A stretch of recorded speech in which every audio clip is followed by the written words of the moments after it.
கோவையில் பிரசித்தி பெற்ற கோணியம்மன் கோயில் தேர் திருவிழாவில் பல்லாயிரக்கணக்கான பக்தர்கள் பங்கேற்றுள்ளனர். கூடுதல் விவரங்களுடன் இணைகிறார் செய்தியாளர் மோகன். விவரங்கள்.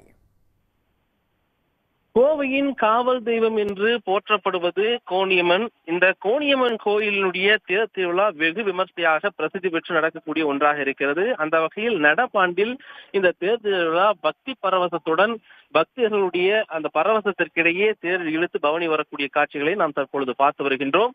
கோவையில் இருக்கக்கூடிய மிக முக்கியமான ஆன்மீக தலமான இந்த கோணியம்மன் கோயிலை பொறுத்தவரையில் ஏராளமான பக்தர்கள் இன்றைய தினம் பல்வேறு மாவட்டங்களிலிருந்து குவிந்து இந்த தேர் திருவிழாவில் கலந்து கொண்டிருக்கின்றார்கள்.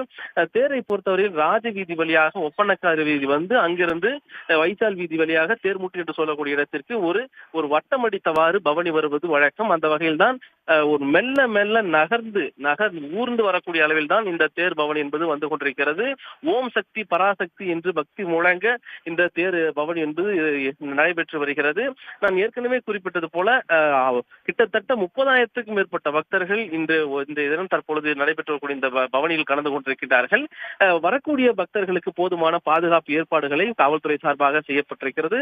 இதில் மிக முக்கியமாக பலராலும் நெகிழ்ச்சிக்குரிய விஷயமாக பார்க்கப்படுவது அக்தா ஜமாத் பள்ளி வாசலில் நோன்பு இருக்கக்கூடிய இஸ்லாமியர்கள் ஒரு வெயிலில் வாட்டி வதைக்கக்கூடிய வெயிலில் பக்தர்கள் வரும் பொழுது அவர்களுக்கு தண்ணீர் கொடுத்து அவருடைய தாகத்தை தீர்த்து வந்தார்கள்.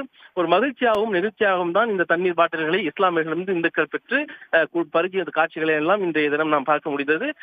இந்த பவனியை பொறுத்தவரை கிட்டத்தட்ட 3 மணி நேரம் நடைபெறும். ஒவ்வொரு பகுதிகளுக்கும் செல்லும் பொழுதும் அந்த இருக்கக்கூடிய பக்தர்கள் பக்தி பரவசத்துடன் ஓம் சக்தி பராசக்தி என முழங்கி இந்த தேரை இழுத்து செல்வார்கள். தகவல்களுக்கு நன்றி மோகன்.